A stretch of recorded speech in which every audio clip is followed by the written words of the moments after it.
अस्सलामुअलैकुम, मैं हूं आयशा बख्श। न्यूज रूम में खुशामदीद। 18वीं सार्क सरबराह कॉन्फ्रेंस का आज आगाज खटमंडू नेपाल में हो गया, जहां तमाम रुकन ममालिक के सरबराहान ने खिताब किया। नजरें थी उस अहम मुलाकात पर जो दो ममालिक के सरबराहान की होनी थी, जिसका अब कोई भी इम्कान नहीं। दोनों ने बातें बहुत अच्छी की। सार्क के प्लेटफॉर्म पर मियां नवाज शरीफ ने यह कहा कि वो खित्ते को तनाज़े से पाक बनाना चाहते हैं, हमें गुर्बत और बीमारी से लड़ने की जरूरत है और मसाइल के हल के लिए बाहमी एतमाद होना जरूरी है। उधर भारतीय वजीर आजम नरेंद्र मोदी का भी यह कहना है कि वो तिजारत और खुशहाली के तस्वुर को लेकर आए हैं और खित्ते में इंफ्रास्ट्रक्चर को मजीद बेहतर करना चाहते हैं, तिजारत पे बात करना चाहते हैं, सड़कों की तामीर पर काम करना चाहते हैं, लेकिन ये दोनों मिल बैठने को तैयार नहीं।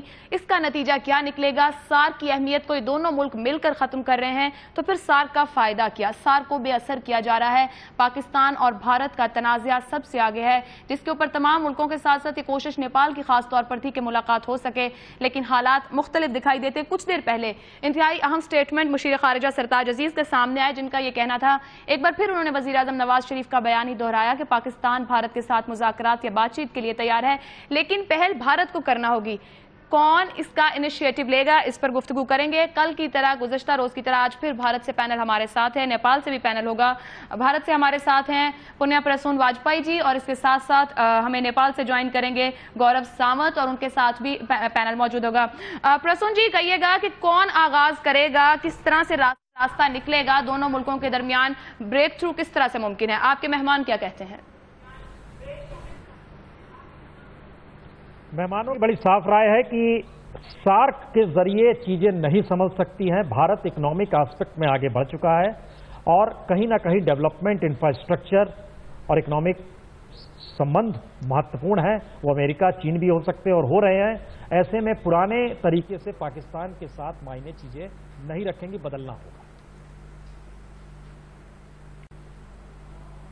ठीक है प्रसून जी, मैं बता दूं या मेरे साथ जो मेहमान मौजूद हैं, पैनल में मौजूद हैं, मेरे साथ एडमिरल रिटायर्ड जावेद इकबाल साहब लाहौर स्टूडियो में, इस्लामाबाद स्टूडियो से मेरे साथ हैं lieutenant general retired Abdul Qayyum साहब, मुस्लिम लीग नून के रहनुमा भी हैं, मजहर अब्बास साहब सीनियर सहाफी और तज्जियाकार साथ होंगे। मैं आपकी तरफ आऊंगी। अब्दुल कयूम साहब, किस तरह से फिर मुज़ाकरात हो सकते हैं, क्योंकि भारत ये समझ रहा है कि वो तो मुआशी तरक्की कर रहा है और वो आगे निकल गया है, चाहे सार्क बेअसर होती है तो हो जाए, पाकिस्तान के साथ बातचीत का आगाज करने को खुद वो तैयार नहीं है। ये जो जनूब एशिया है ना, इसमें जो दो आम मुल्क हैं, इंडिया और पाकिस्तान, इनके अवाम का एक बहुत बड़ा उधार है क़यादत के ऊपर इंडिया और पाकिस्तान की, कि ये मिल बैठ के मसाइल को हल करें ताकि हम मुआशी खुशहाली की तरफ आगे चल सकें। अकेले मैं अगले दिन सुन रहा था कि मोदी साहब ने ये कहा कि साथ रहने से ज़्यादा, पास रहने से ज़्यादा बेहतर है कि साथ रहा जाए, यानी मिलजुल के आगे चलना चाहिए। देखिए, मेलजुल तब होगा कि दोनों तरफ से एक अर्ज होगी। अगर इंडिया ये समझता है कि ऑन इट्स ओन वो इकनॉमिक ब्रेक थ्रू कर रहा है, तो उसको पड़ोसियों के साथ अच्छे ताल्लुकात की ज़रूरत नहीं है, तो मेरे ख्याल में इन दी लॉन्ग रन ये उनके फ़ायदे में नहीं होगा। हमें अगर बेस्ट रिजल्ट्स हासिल करने हैं तो हमें साउथ एशिया की सारी नेशंस को हैंड इन ग्लव आगे चलना होगा, और उसके लिए नेक ख्वाहिशात का इजहार करना काफ़ी नहीं है। नरेंद्र मोदी साहब ने कहा रेल नेटवर्क हो, रोड नेटवर्क हो, इंटीग्रेटेड एनर्जी का सिस्टम हमारा होना चाहिए, सैटेलाइट साउथ एशिया का हो, यूनिवर्सिटी सार्क की बने। ये सारी बातें अच्छी हैं, ये ख्वाब है। इसकी ताबीर के लिए आपको अमली कदम उठाना है, और मैं जितना सोचता हूँ मैं इस नतीजे पे पहुँचता हूँ कि हमारे अंदर जो इख्तलाफात है उसकी कुंजी at the end of the day नई दिल्ली के अंदर है। इंडिया एक बड़ा मुल्क है और हमारी एक तारीख, हमने आगे चलना है। तो मैं ये समझता हूँ कि ये रवैया ठीक नहीं है कि मैं ना मानूँ और एक ऑब्सेशन लेके आप आगे चलें।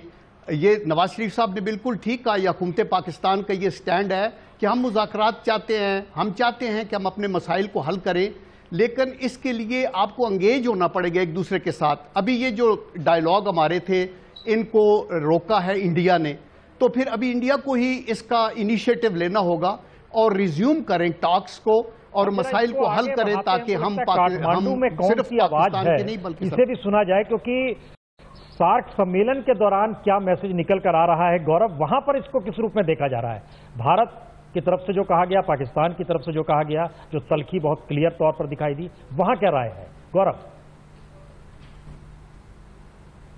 प्रसून जी, ना आंखें मिली, ना हाथ मिले, तो दिल मिलने की बात तो बहुत दूर है।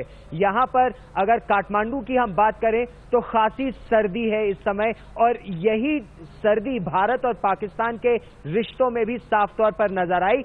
लेकिन यहाँ एक नजरिया अलग है। यहाँ नजरिया जो है वो ये है कि ये सार्क का जो शिखर सम्मेलन है ये केवल भारत और पाकिस्तान के बारे में नहीं है, ये पूरे दक्षिण एशियाई क्षेत्र के बारे में है। और प्रधानमंत्री नरेंद्र मोदी ने अपना नजरिया बताया कि किस तरह से इस क्षेत्र को आगे बढ़ने की आवश्यकता है। इस समय मेरे साथ जो पैनल यहां मौजूद है, आमिर मतीन साहब द जंग ग्रुप के वरिष्ठ संपादक है पाकिस्तान से, कनकमणि दीक्षित हमारे साथ हैं, हिमाल ग्रुप के संपादक हैं, उसके अलावा इस समय हमारे साथ हृदेश त्रिपाठी है जो पूर्व यातायात मंत्री है, और यातायात पर जो करार होने वाला था, जो पाकिस्तान ने, जिसमें आरोप यह लग रहा है कि पाकिस्तान ने उसमें अड़चनें पैदा कर दी हैं, उस पर हम उनसे चर्चा करेंगे कि भारत पाकिस्तान के बीच जो रिश्तों में खटास है उसका असर पूरे दक्षिण एशिया पर सीधे पूछा जाए त्रिपाठी जी से। और मेरे साथ मेरी सहयोगी ज्योति मल्होत्रा भी है। लेकिन कनकमणि दीक्षित जी, पहले आपके पास आना चाहता हूं। प्रधानमंत्री ने अपना एक नजरिया बताया, ऊर्जा की बात की, उन्होंने बात की यातायात की, लेकिन कहा जा रहा है पाकिस्तान ने ऊर्जा उसमें अड़चनें खड़ी कर दी। तो क्या दोनों देशों की खटास उसमें आ गई? ये बात सही है कि ये सार्क का अन्य पड़ोसियों का परेशानी ये है कि इंडिया पाकिस्तान सेंट्रल हो जाती है और उन दोनों देश का जो झगड़ा है वो हाईलाइट हो जाते हैं। लेकिन अब जैसे आज आप देखें, भूटान के प्राइम मिनिस्टर ने क्लाइमेट चेंज के बारे में बोला, राजपक्षे ने बहुत कंट्रोवर्शियल ह्यूमन राइट्स की बात बोला, अपना शेख हसीना वाजेद ने बांग्लादेश से उन्होंने multi modal connectivity, transport connectivity की बात किया, और नेपाल के प्रधानमंत्री सुशील कोइराला ने कहा कि अभी हर जगह दक्षिणी एशिया में डेमोक्रेसी है। ये सब बात अभी मीडिया में, विशेषकर भारत के मीडिया में, ये साइडलाइन होके ये नवाज शरीफ और मोदी जी का डायनेमिक्स में शून्यता। लेकिन क्या ये अटकना चाहिए या नहीं, इस पर हम ये चर्चा इस बहुत छोटे से ब्रेक के बाद जारी रखेंगे। भारत, नेपाल और पाकिस्तान से हमारी खास पेशकश जारी है, देखते रहिए आज तक। गुफ्तगू का सिलसिला यहां से भी आगे बढ़ाएंगे। न्यूज छोटा सा ब्रेक लेंगे।